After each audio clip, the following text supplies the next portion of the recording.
Pure একজন সামান্য আজ্ঞাবাহী সেনাধ্যক্ষ, তাকে সামনে রেখে এরকম একটা খেলা খেলার সত্যি কি খুব প্রয়োজন ছিল সুলতান?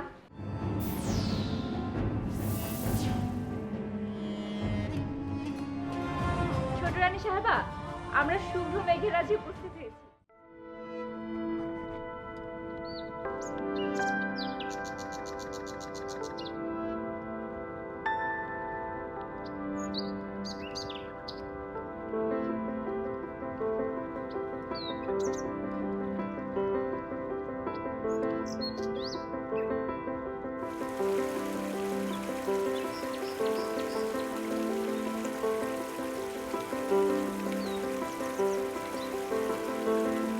ছোট রানী সাহেবা, আমরা কি ভাবছিলাম জানেন? কি চপলা? আমরা ভাবছিলাম, ছোট রানী সাহেবা, আমরা ভাবছিলাম যে যদি এই স্থানে এই শুভ্র মেঘের কোলে আমাদের শৈশবের মতো মেতে উঠতে পারতাম তবে কেমন হতো। অবশ্য আপনি যেভাবে দুশ্চিন্তা আর নৈরাশ্যে ডুবে আছেন, আমাদের হয়তো এরূপ চিন্তা করা উচিত নয়। কেন নয় চপলা? আমি এখানে এসেছি আমার নিজের মনে নৈরাশ্য দূর করতে। তোমাদের মনে নিরাশা অন্ধকার নামিয়ে আনতে নয়। তোমরা সানন্দে খেলায় মেতে উঠতে পারো। সত্যি ছোট রানী সাহেবা? অনেক অনেক ধন্যবাদ ছোট রানী সাহেবা। এই সম্রাট আরাসের প্রাসাদে আপনিই শুধু একমাত্র আমাদের মনের কথা বুঝতে পারেন। আপনার নিকট আমরা চিরকৃতজ্ঞ থাকবো ছোট রানী সাহেবা।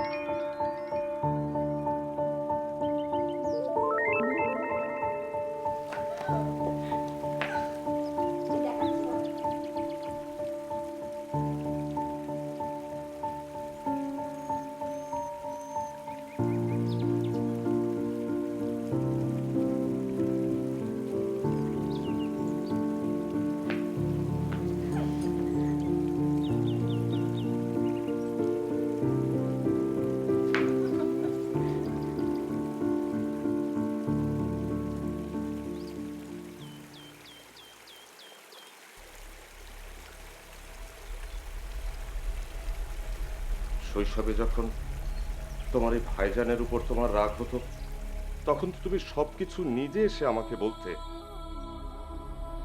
তবে আজকের এই রাগ অভিমান কেন তুমি তোমার নিজের বুকে আড়াল করে রেখেছো? তবে কেন এই ভাইজানকে তুমি সরাসরি বলনি যে ভাইজান তুমি ভুল করছো, তুমি মসনদের নেশায় স্নেহ মায়া ভালোবাসা সব ছেড়ে ভুল পথে যাচ্ছ, তুমি আসল ভালোবাসা ছেড়ে নকল ভালোবাসার পেছনে ছুটে চলেছো?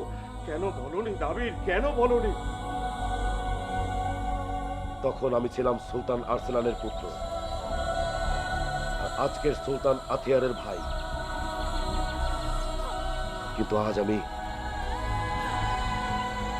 সন্তানের পিতা হতে চলেছি।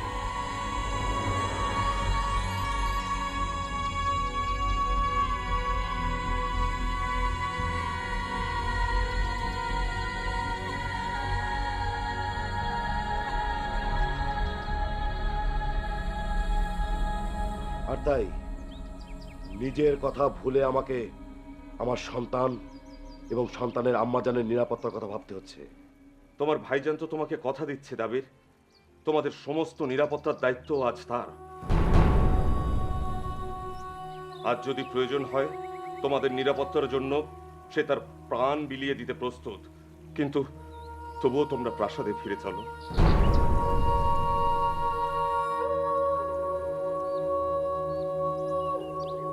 আমি দাবির ভাইজান জঙ্গলের কোনো বৃক্ষ নই, যে ঋতু পরিবর্তনের সাথে সাথে নিজের রূপ এবং মনের ভাবনা পরিবর্তন করব। একবার যখন আমি নিশ্চিত করেছি যে ঈশান বাংলা রাজপ্রাসাদে আমি প্রত্যাবর্তন করব না, তখন দুনিয়ার কোনো শক্তি আমার মত পরিবর্তন করতে পারবে না।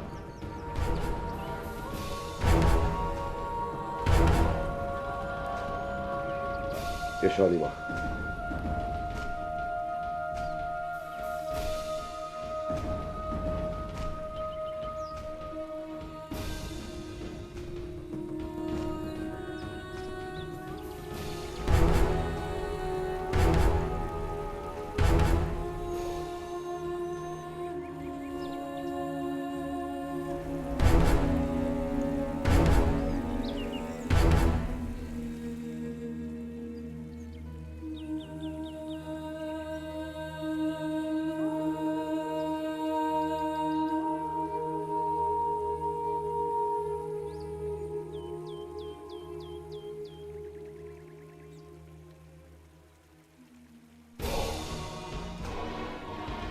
প্রায়শ্চিত্তের জন্য প্রস্তুত। দাবির,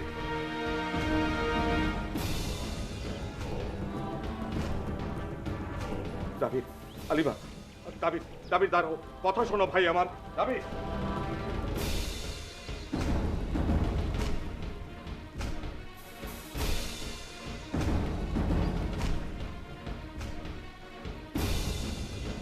এটাই আমাদের কাছে একমাত্র সুযোগ সুলতানা সাহেবের নির্দেশ যথাযথভাবে পালন করার।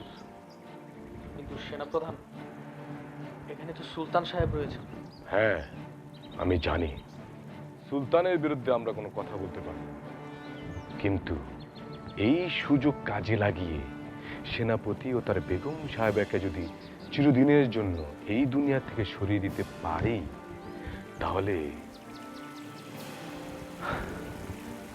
সুলতানা সাহেবা যে উপহার সামগ্রী, হিরে জহরত, তা কি তোমরা চাও না? চাই চাই চাই চাই চাই। তাহলে আর কোনো কথা হবে না। তাহলে চলো সবাই আমার সাথে।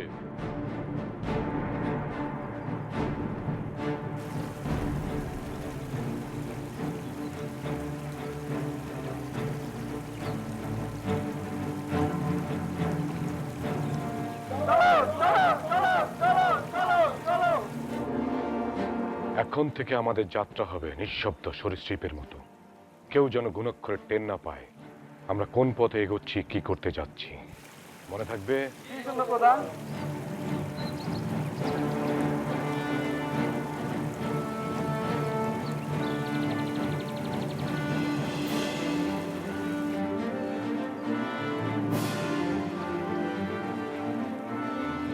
রাজপ্রাসাদে সেনাপতিকে খুঁজতে আমরা যেরকম দুদলে বিভক্ত হয়েছিলাম, এখানেও ঠিক তেমনি আমাদের দুদলে বিভক্ত হয়ে সেনাপতিকে খুঁজতে হবে। তোমাদের মধ্যে একটি দল যাবে পূর্ব প্রান্তরে, আর একটি দল দক্ষিণে, আর আমার স্থান হবে ঠিক মধ্যস্থলে।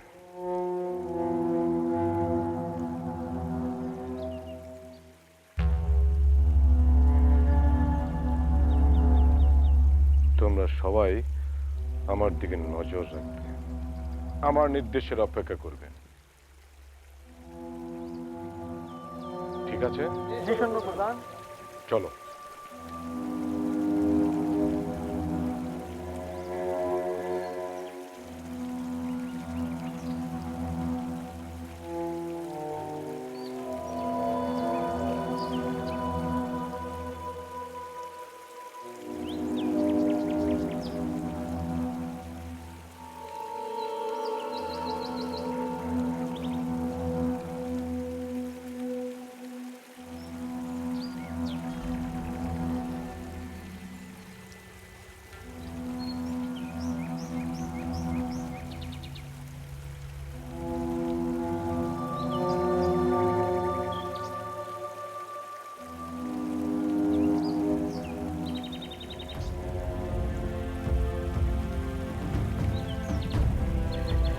আলিমা, দাবির,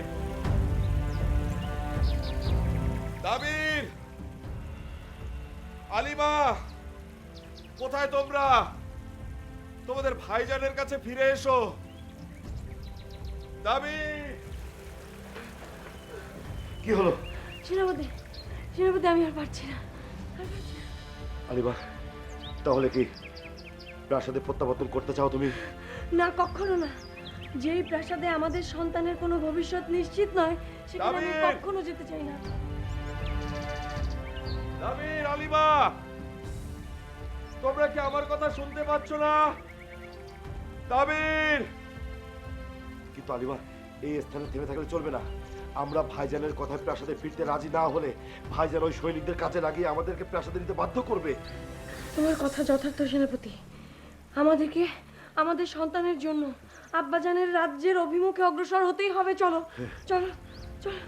দাবির, আলিমা, কোথায় তোমরা?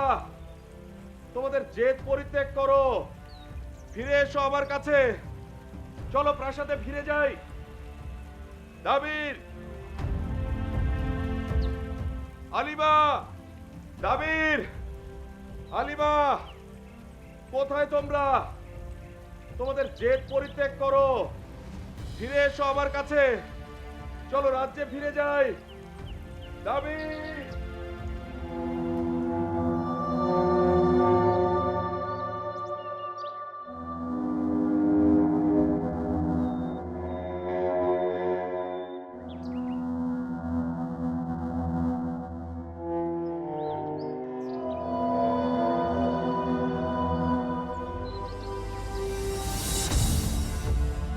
দাবির, আলিমা, আলিমা, দাবির, দাবির,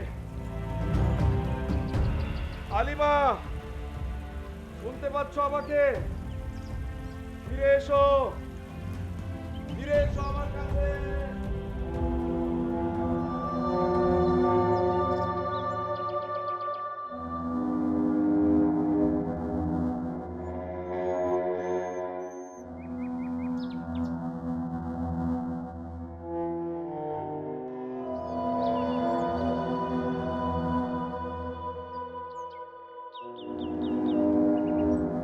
দাবির, আলিমা,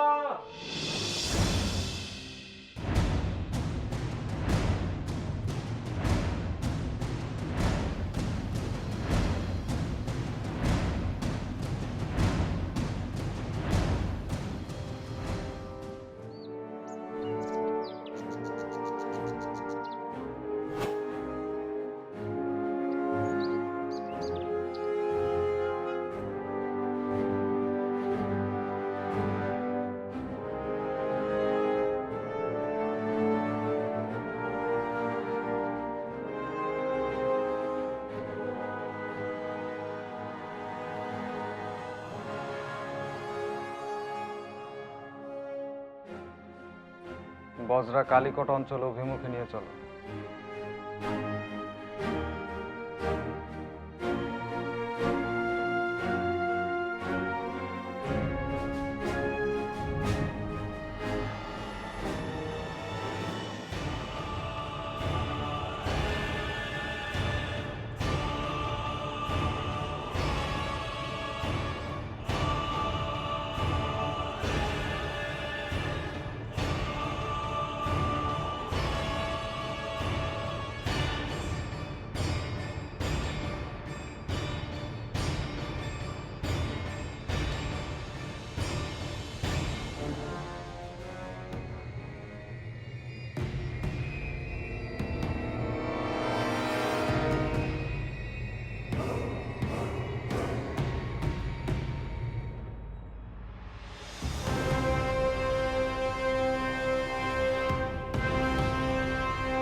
বেগম সাহেবা,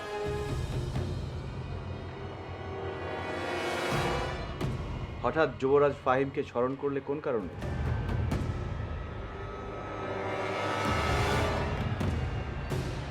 সৈন্যপ্রধান আলফাক এখনো প্রাসাদে ফেরেনি যুবরাজ।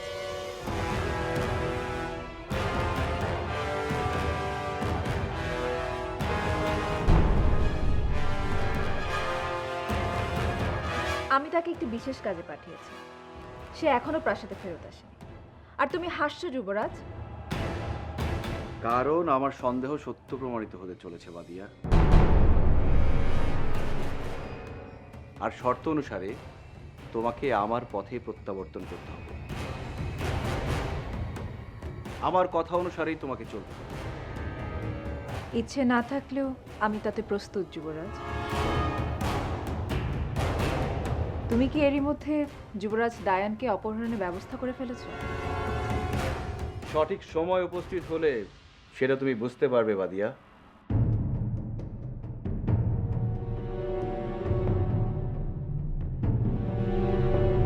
যুবরাজ, হয়তো আমার জন্য শুভবার্তা নিয়ে আসার জন্যই আজকের সূর্যোদয় হয়েছে। বলো আফতাব। যুবরানী বাদিয়ার সামনেই বলো আমার জন্য কি সুখবার্তা নিয়ে এসেছো। সেনাপতি ও তার বেগম সাহেবা গত রাতেই প্রাসাদ ত্যাগ করেছে যুবরাজ।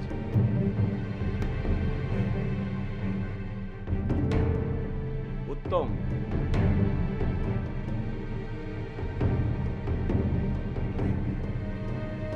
আর এভাবেই তো আমার সামনে মসনদের পথ প্রশস্ত হবে।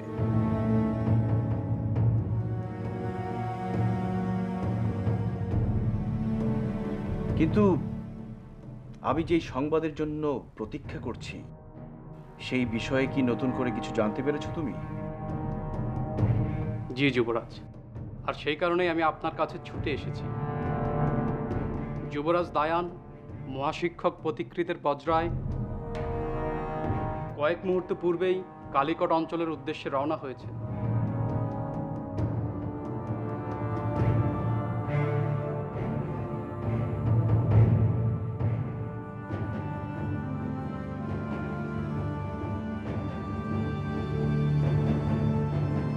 আফতাব, আমি তো এই সংবাদের প্রত্যাশাই করছিলাম।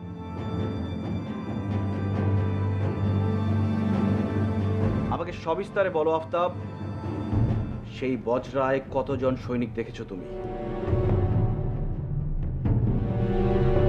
বিশেষ কেউ কি সেই বজ্রায় উপস্থিত আছে? আমার পরবর্তী পদক্ষেপের জন্য সবকিছু জানা প্রয়োজন। বজ্রায় সৈন্য সংখ্যা 3 বা 4 জনের বেশি নয় যুবরাজ।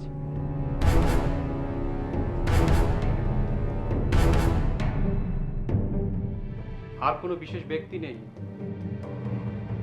কি বলছো আফতাব? তুমি সবকিছু পরিষ্কার করে দেখেছো তো? জি যুবরানী সাহেবা, আমি দেখেছি। মহাশিক্ষক প্রতিকৃত যুবরাজ দায়ানকে নিয়ে বজ্রায় উঠে গেলেন। হয়তো বিশেষ কোনো নিরাপত্তার খাতিরে যুবরাজ দায়ানের মস্তক বিশেষ কোনো পোশাকে আচ্ছাদিত ছিল।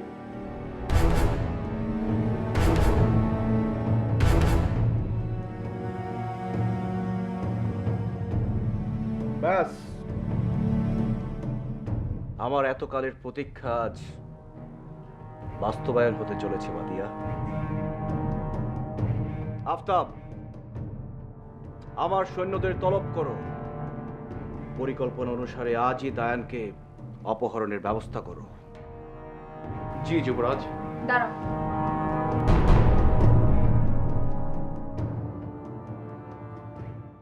যেখানে সকলের চোখের সামনে দায়ানকে বিদায় জানানো হয়, সেখানে দায়ানের মস্তক পর্যন্ত পোশাকে ঢাকা কেন?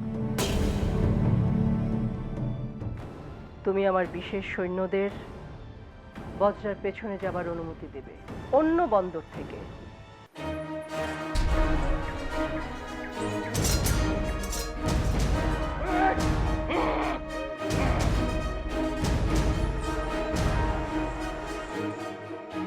ঈশান বাংলার সেনাপতি কাপুরুষ নয়। তার স্ত্রীকে রক্ষা করার জন্য তোমাদের সুলতানের কোনো সহায়তার প্রয়োজন নেই। সেনাপতি, চিন্তা করো না আলিমা, মতিউরের মতো সেনাধ্যক্ষ আমার কোনো ক্ষতি করতে পারবে না। যেই বাচ্চাটি যুবরাজের পরিবর্তে মহাশিক্ষকের বজ্রায় প্রেরণ করা হয়েছে, মর্জিনা তারই আম্মা।